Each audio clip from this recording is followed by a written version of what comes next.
The Jets' first public training camp practice is only 5 days away, with rumors swirling of the Jets possibly adding a star wide receiver. Who would fit better with the team, Adams or Aiyuk? And what would a trade for those two players look like? It's a Saturday evening edition of NY Flight Jets Talk. Let's go. Jets, Jets, let's go.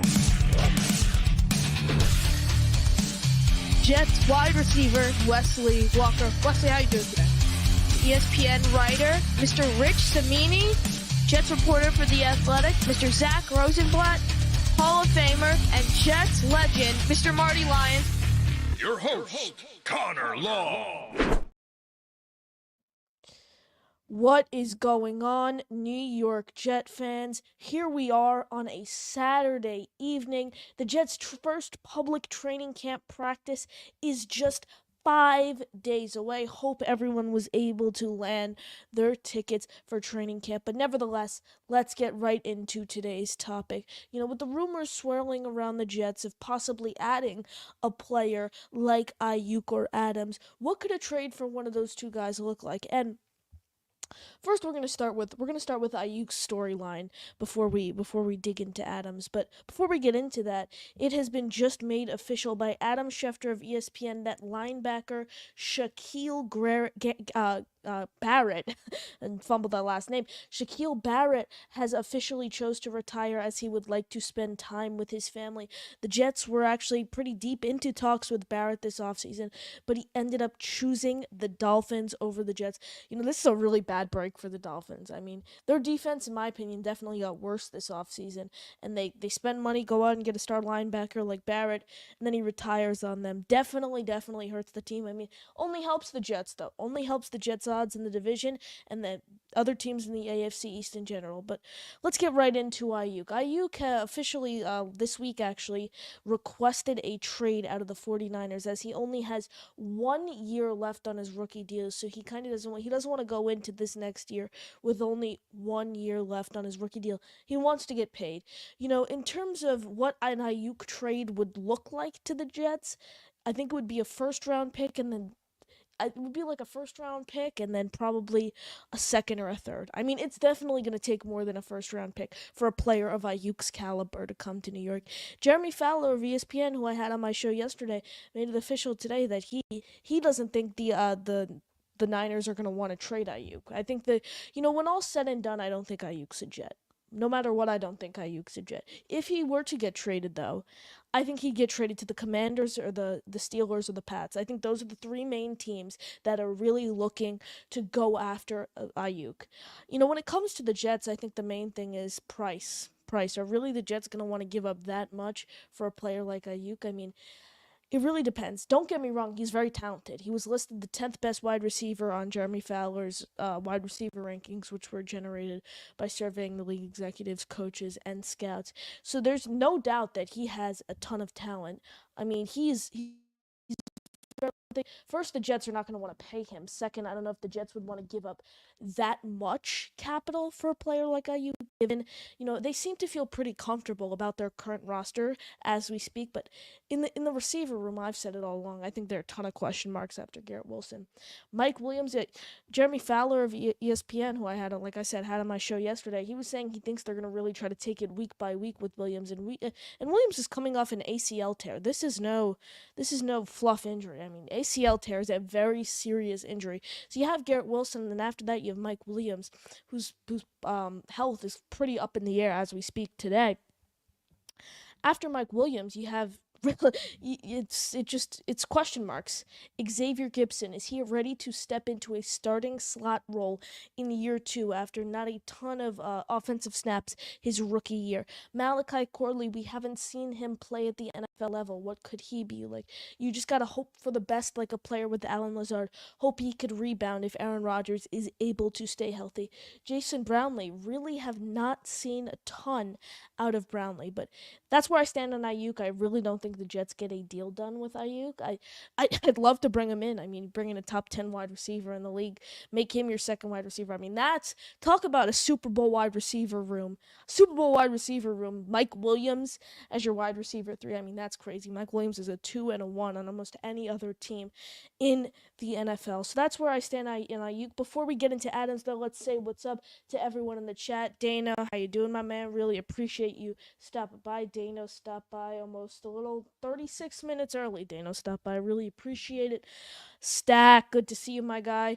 Hit the like for Connor. Really appreciate it. Everyone smash that like button if you haven't already. It really means a lot. It helps me and the growth of this incredible channel. Really means a lot. 3D Boxing, Gary, good to see you, my man. If anyone has, if you guys haven't already, make sure to check out Gary's Nets channel, Nothing But Nets. He just started it. He is really insightful on the Nets, so you definitely got to go check that out. Daniel Berry Sports Highlights, good to see you in the chat. But now let's get into veteran receiver Davante Adams. I'd say personally this is the more realistic one if the Jets were to add one of them. Played with Aaron Rodgers in Green Bay. Had a ton of success with Rodgers in Green Bay, so that only helps. And now he's with the Raiders. I don't know if you saw that clip of him on receiver where he's cursing on the sideline, smashing his helmet, saying, "I need to get the F out of here before I lose my effing life. I've never been hit this many effing times in my career." That's what Adams said. Keep in mind that was before they hired Antonio Pierce, and Adams has been very vocal on how much he appreciates Pierce and how great of a coach he thinks he is. But still, you definitely got to take something like that into account. You look at Davante Adams. I mean, he's an older guy. In terms of what a trade would look like for a player like Adams, if the Jets were to trade Adams, I think it would look something like 2 threes and then maybe like a fifth or a sixth. I think 2 threes. I think is probably the highest value the Jets will be willing to give up for Adams. And after all these rumors of Adams possibly reuniting with Rodgers, his agent shut down these rumors, saying, "Oh no, Adams is staying in Green Bay." And then after that, Adams appeared on the Club Shay Shay podcast, where he went to say, I'm pretty set in Green Bay right now. I'm paraphrasing. I'm pretty set in Green Bay, but if I was to reunite with anyone, it would be with Aaron Rodgers. So that that definitely gives fans some hope. I think Adams would love to play for the Jets. I really think he'd like to come play for the Jets, especially get to reunite with his former quarterback Green Bay, where he had a ton of success. If you look at a player like Adams, he at the end of his prime, really. I mean, he's 32 years old. He's definitely getting up there, but fits the win now criteria for sure.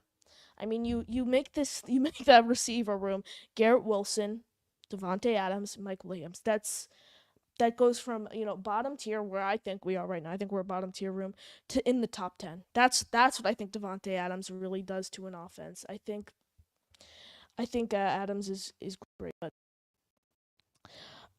he like I said, ton of success in Green Bay with Rodgers, and then he's gone to Vegas, hasn't done anything. I mean, you can't really blame him. It's been a quarterback carousel there. He's had Aiden O'Connell, Gardner Minshew actually, who just signed with them. Who O'Connell and Minshew will be battling it out for the quarterback one job. Derek Carr, who really he kind of made it clear, okay, I'm going to play in Vegas for Carr.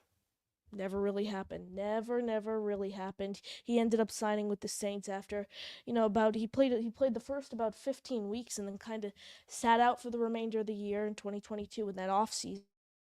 He was later signed by the Saints. But if you look at Adams' contract, 2024, his base salary is 16,190,000. His signing bonus $7,850,000, and then his per game roster bonus $510,000. His if he was to be cut, which never happened, would be owed about $40 million in dead cap. He counts as $25 million against the cap.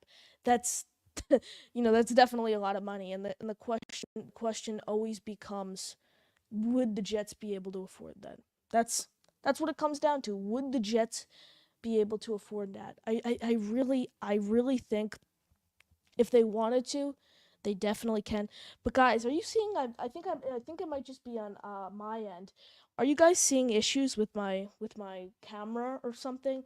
Because if not, I'll reboot the stream. But if there's issues, I'll reboot the stream. Just let me know in the chat if there are any issues with my on-screen appearance. Just let me know. But if the Jets really wanted to, if the Jets really wanted to go to Adams, I mean, I think they could. Definitely think they could. And it only helps that Aaron Rodgers, the quarterback in New York, play in New York with Aaron Rodgers. That would be huge. Dano says both are third. Yeah, I think both are thirds. Are you saying for getting the deal done? I think it could definitely look like something that where we traded both of our threes to get Adams. Wild Wave, good to see you in the chat. The Wild Wave says again, I'm not giving up no threes. You're not giving up any third round picks for Adams. So Wild Wave, would you want Adams? Do you want Adams? I'm not giving up no threes for Adams. So what would you want to give up for Adams? Because I don't think anything after a third round pick is realistic for Adams, especially given what he said on these podcasts, how he said in Vegas, but if he was to reunite, and if the Raiders wanted to trade him, they would take at least 2 third round picks to bring him to Florham Park. But everyone, we have a caller on the line, and he's one of the best. I mentioned his Nets channel earlier. Gary of the 3D Boxing blog. Gary, how you doing? I'm good. I'm good. Connor, how are you? Great show today, man. Great show. Thank you, appreciate Um, it. so like the first thing I wanted to weigh in on is I view the season. I don't think I view this season differently. I view the Jets' future differently. As I view this as an all-in year. If you can't win this year, then like next year's not going to get better. You're going to take a step backwards, similar to the way that the Bucks did. Right? They won the Super Bowl the first year with Brady, and then each year they kind of took a step back. Yeah. I really think look, Aiyuk, just for this year, I know Ayuk's younger and Adams is on the back nine of his career to be kind, right? But he's still a legitimate top 5, top 10 receiver in the league by any estimate. Who do you think would have a better season? Who's a better fit just for this year, just for 2024? Who is a better fit, would you say, Aiyuk or Adams? Good question. Who would I say is a better fit, Aiyuk or Adams this year? You got to go with Aiyuk. I really think it's Aiyuk. Just because you look at it, he's young. He's younger. He's younger for sure. That production. I don't know if he'd want to come to the Jets though. I think Adams would be more willing to come to the team. And if you pair Adams with the actually no, I take that back. I'm gonna go Devontae Adams. He has chemistry with Aaron Rodgers. He had a ton of success with him in Green Bay, despite being 32 years old, playing with Aiden O'Connell, playing with Derek Carr. He's still been able to surpass over 1,000 yards in both of his seasons with the Raiders. Yeah, I said my bad. I don't know why I said Aiyuk at first there. Yeah, Devontae Adams. Today, if just 1 year, Devontae Adams, 100%. He knows Rodgers. He knows Hackett's offense. So to me, then it becomes. I agree with you. Like just for 1 year, we're giving him long-term contracts. Obviously, it's Aiyuk because of the age, but just for 1 year, I agree with you with Adams because he's got the connection with Rodgers. They have chemistry. They've won together. They've played together. And if the asking price for Adams is lower than it is for Aiyuk, it becomes a no-brainer to me. You're getting Yeah. so, and I'm thinking you're gonna have to give up a lot more for Adams. I was thinking like in the realm of 2 2s, possibly next year's 1 and nothing else. Right? If you think you can get it for 3, a 2 and a 3, or a 3 and a 4, or a 3 and a 5, to me that yeah, let's just do it. I mean, we'll figure out the cap and the money. I'm sure Aaron can get Adams to restructure. Yeah. Like you can't bet. I would imagine like Roger's like, hey, let's win the Super Bowl. Let's defer some money. I would think. Like, Yeah. I think that you can get Adams at a cheap. I mean, what's your gut instinct telling you? What do we have to give up to Adams? And do you think he'd be willing to restructure? I guess is what I'm asking. Yeah, I mean, Dano. Let me find the comment. Let me scroll up a little. But Dano said both our threes would equal the equivalent of of pick 60 overall. Would you give that value to Devontae? I would not, knowing that he'd most likely come out of here willingly next spring after being a cut candidate. I think if he was to come in, he'd be here the time frame that Rodgers would be there. Like I, Agree. you know, Yeah. I really think so. But like, let's say this is Rogers' last year with the team. This is Rogers' last year with the team. Adams, I don't think will come back the following year. So I think it really depends what the timetable looks like with the Jets and Rogers. What about you? No, I agree, and like I said on Jake's show, I said, Oh yeah, I this is saw that. Rodgers' last year because he's going to Hmm. win a Super Bowl, and then he's going to walk off into the into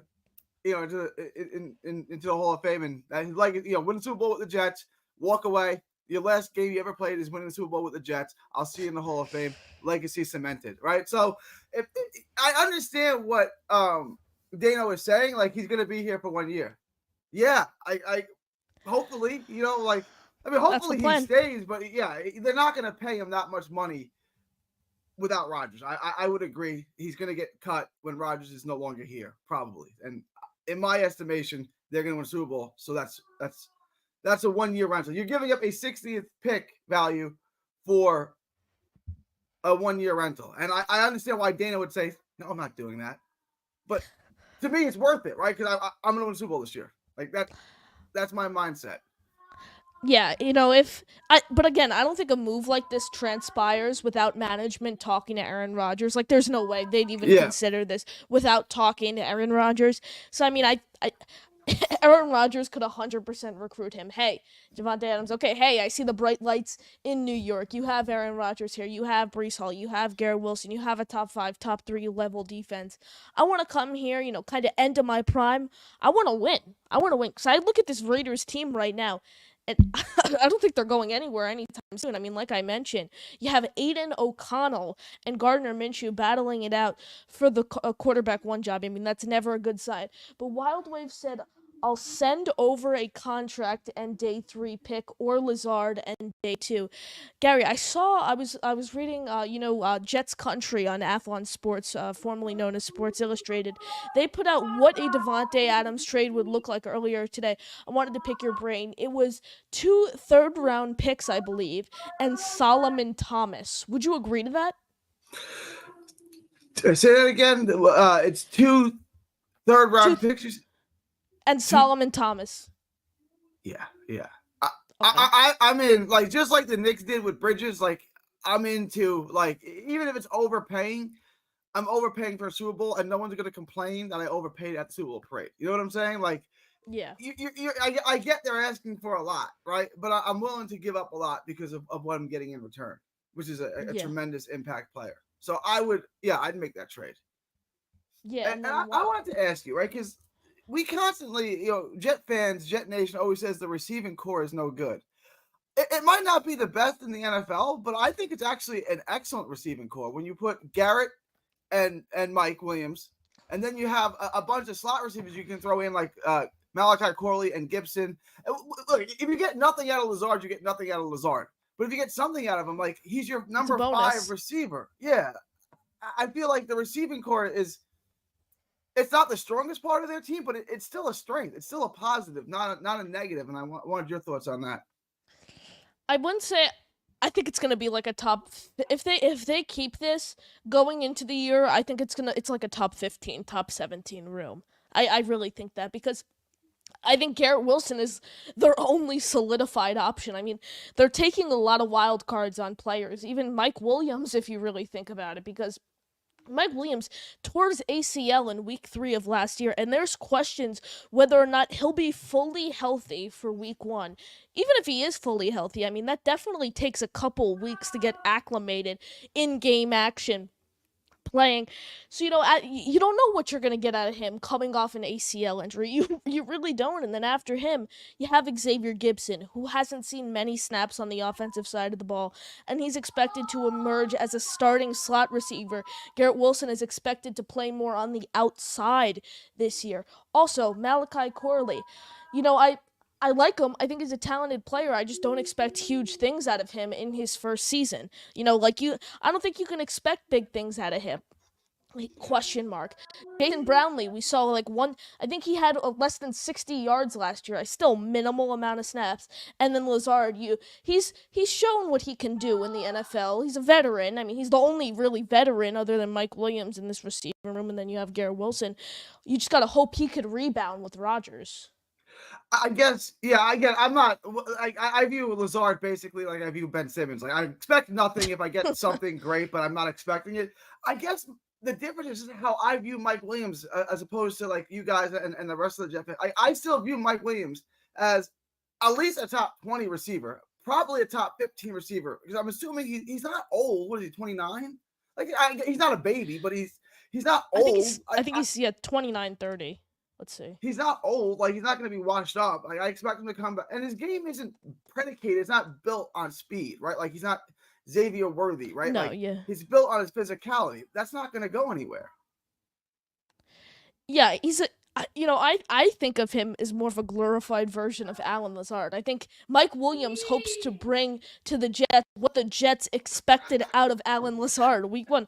I mean, big body, big frame, he's going to go up, catch jump balls, and I think Garrett, if you just show me Garrett Wilson in this slot, Williams and Adams lined up on the outside week 1, I mean, it doesn't get much better than that.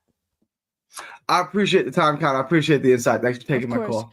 Of course, appreciate it. Thank you, Gary, for stopping by. Everyone, check out his channels, 3D Boxing Blog, and he recently started a Nets channel called Nothing But Nets. Really great work that he does over there, so definitely recommend checking that out. But we have another caller on the line. After this caller, I will get... Oh, no, he left. Nick T was in the green room, but then I was about to call on him, and he left. Nick T, hope to see you join back. But in the meantime, let's get to some of your questions. Let me go back all the way up in the chat. Dano. I'd also prefer starting him out with a fresh JD tailor-made contract rather than inheriting that deal. Like Gary was saying, I think Aaron Rodgers could get him to kind of restructure that. But in terms of a fresh deal, I could maybe see that happening. Wild Wave, either Reed or a day 3 either Reed and a day 3 pick.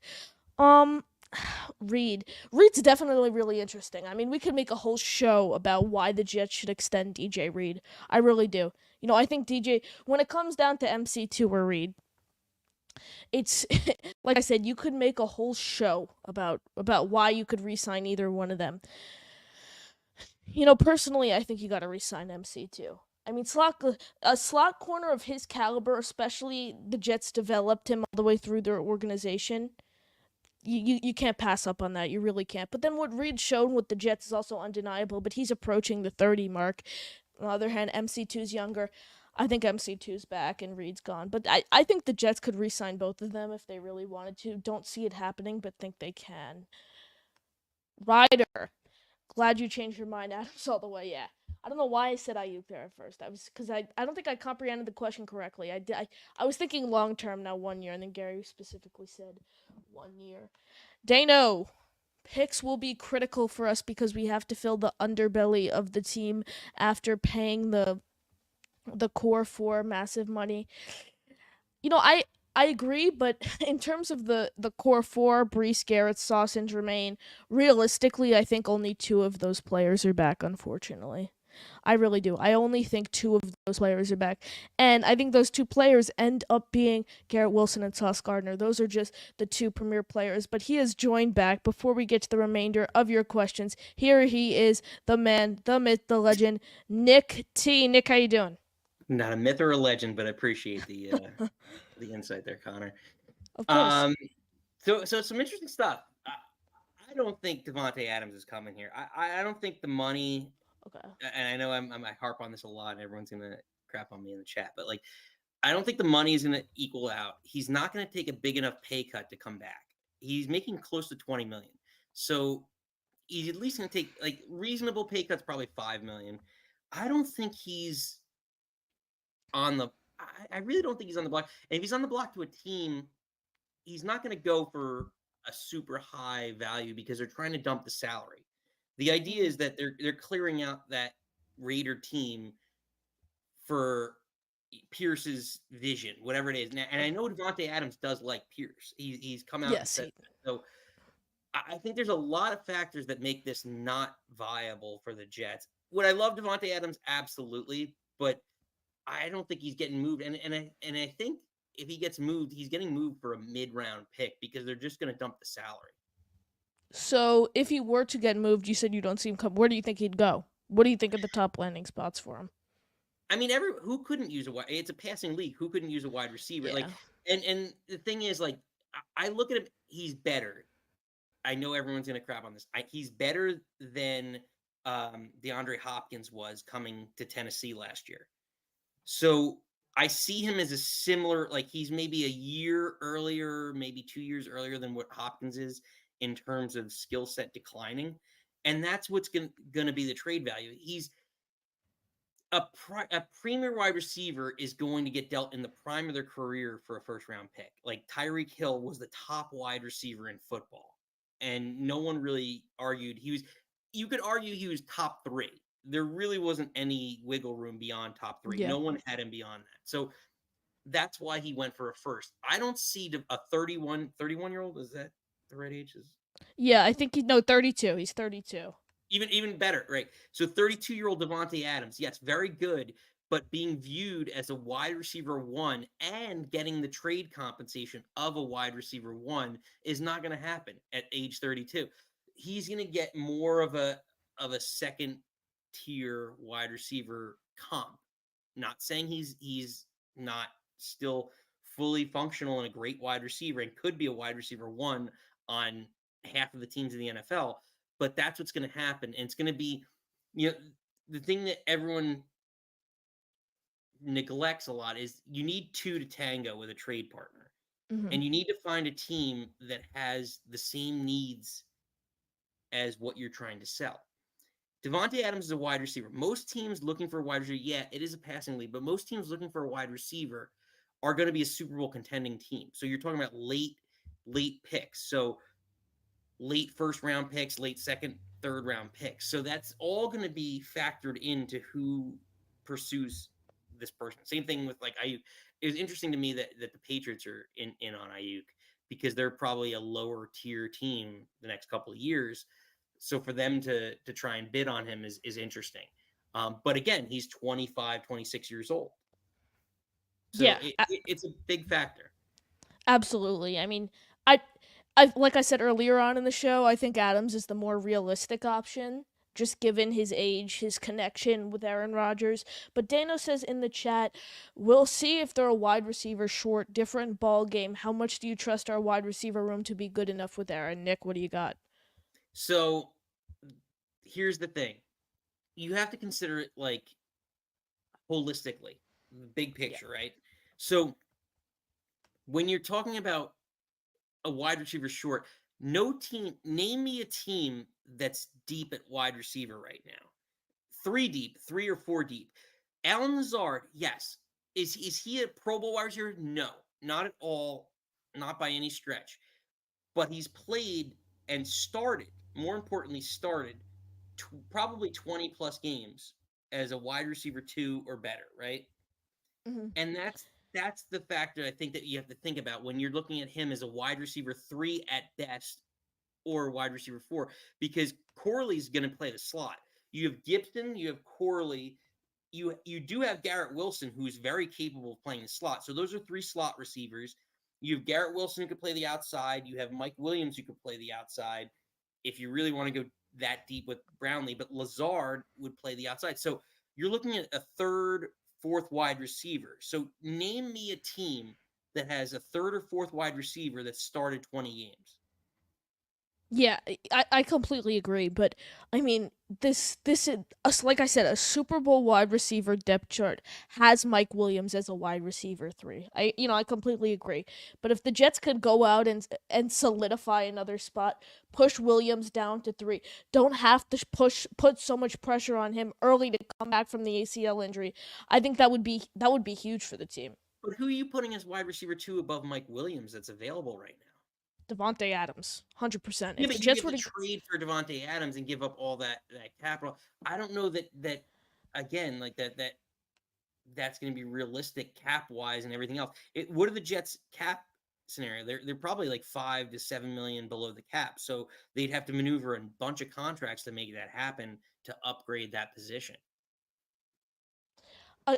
we were talking about it a little earlier. I think he might if I think Rogers would be able. Gary said it earlier. I think Rogers would maybe be able to convince him to restructure that deal. But his contract's tricky. His contract is definitely tricky. I agree with you. So that's another factor that kind of weighs in on the Tucks. I have a question about you. Jet X Factor, Brandon Pockris of Jet X Factor recently put out an article listing top trade targets for the Jets coming into the season. So I read the article. He had a name that was, heavily tied to the Jets this offseason, who he listed as an option, is Cortland Sutton. What are your thoughts on him?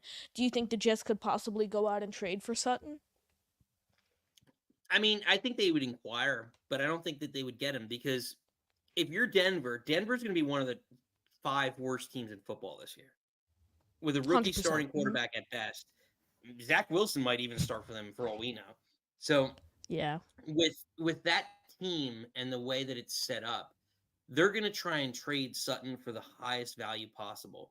And it's still funny to me because Sean Payton went there and knowing full well they gave up at least one first to get him, and he's going to have at least a 3 year to 4 year rebuild there, even if Bo Nix is Yeah. yeah, he thinks he is. Semi So good. Yeah. yeah. So if I were Sean Payton or whoever their GM is Elway still their GM? I don't even know. I don't think so. But whoever their GM is, if you're going to give up Sutton, I would want to get similar. You're not going to get the Adams package, but like at least a mid round pick out of Sutton and the highest trade value possible because you're going to have to pay him. He's still entering the prime of his career to get that paycheck. So I don't see him. And also, like for the Jets' need, he's more of an outside wide receiver. When you already signed Mike Williams, why would you sign Sutton, who's not going to like? I guess you could put him in the slot, but why would you put him in the slot over Garrett Wilson or Corley or Yeah. even Or Gibson. yeah? Yeah, I definitely agree. I think the Jets.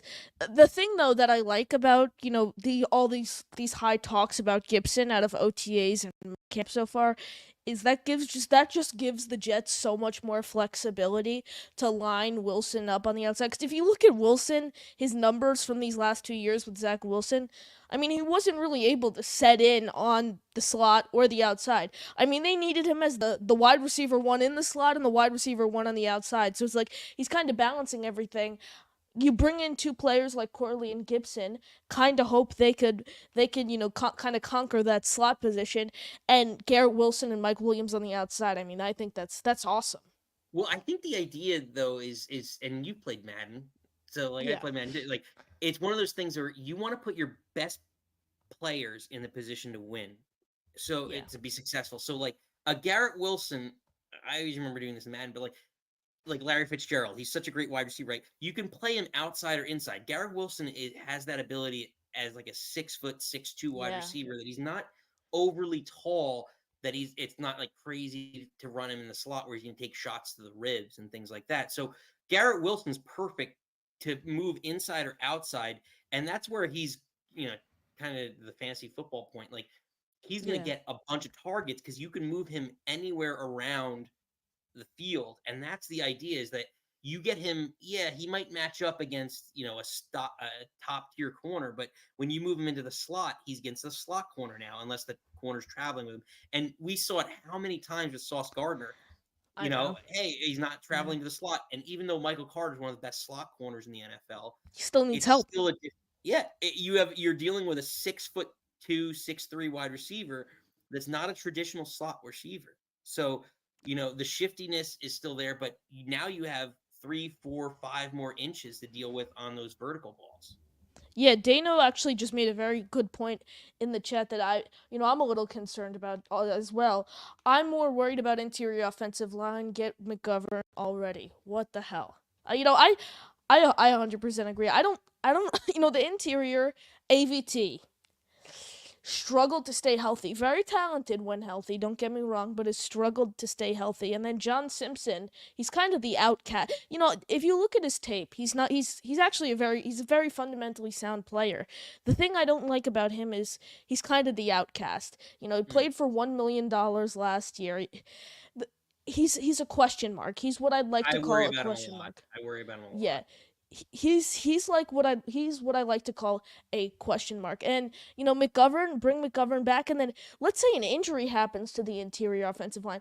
I do not feel comfortable with Wes Schweitzer starting on the interior line. I mean, it's that simple. Well, the thing about Simpson is that he's a product of the system. Baltimore always Yeah. produces great offensive linemen, so you worry about that. Just like New England for how many years produced great defensive backs, right? Like everyone would sign, or like offensive linemen would sign elsewhere and wouldn't produce, or linebackers wouldn't produce anything near what they did. I agree.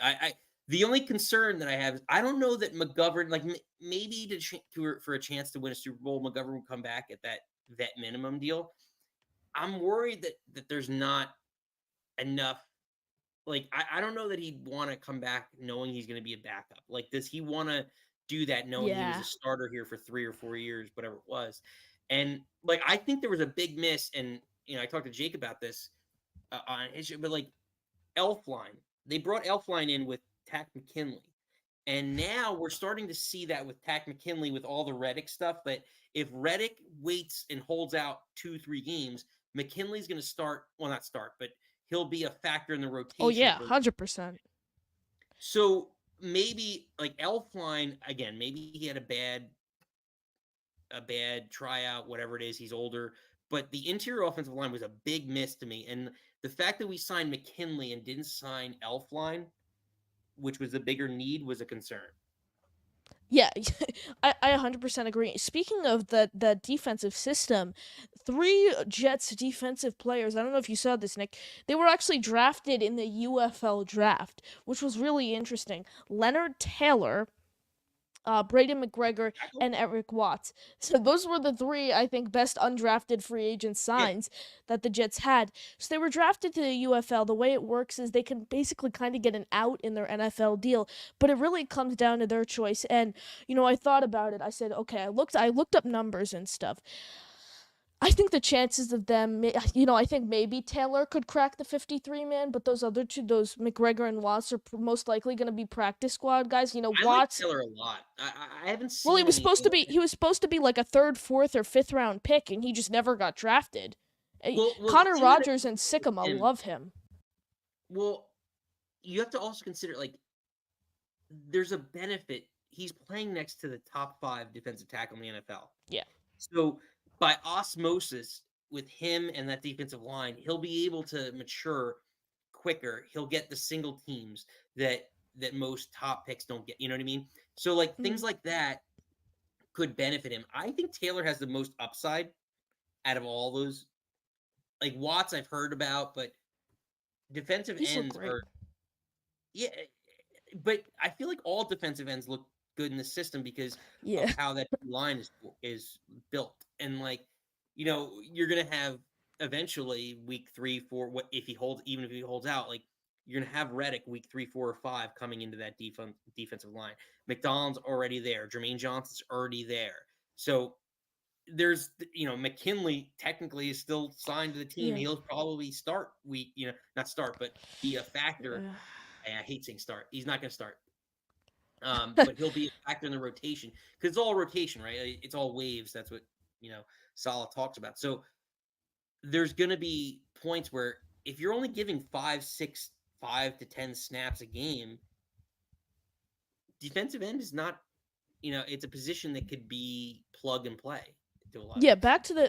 back to the UFL thing though. So by them being drafted in the UFL, they have an out in their NFL deal, but it really comes down to their decision. So I thought about it and I said, I like we spoke about earlier, I don't think I think most of those three would probably be the practice squad. If one of them were to make the 53-man, it would be Taylor. So the average salary for a UFL player makes $73,000 a year compared to the compared to the practice squad, in which makes $225,000 a year. So I'm like, okay. With that being said, yes, maybe if they really cared about the game that much, they'd get more reps, be able to develop more in the UFL. But I think nowadays Yeah. it really comes down to the money. So they're probably like, okay, I'm taking the 225,000 on the practice squad, and then injuries, I'm there ready to step in on this team that has high aspirations.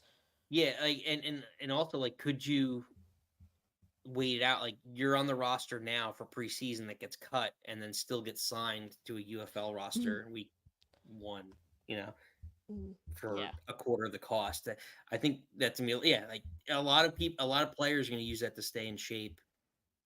And when it's what 70,000 versus 250K, what is that? Four times the Yeah, salary. 73 compared to 220. It's crazy. But Nick, I really appreciate you stopping by. You have any final Thanks, buddy. thoughts?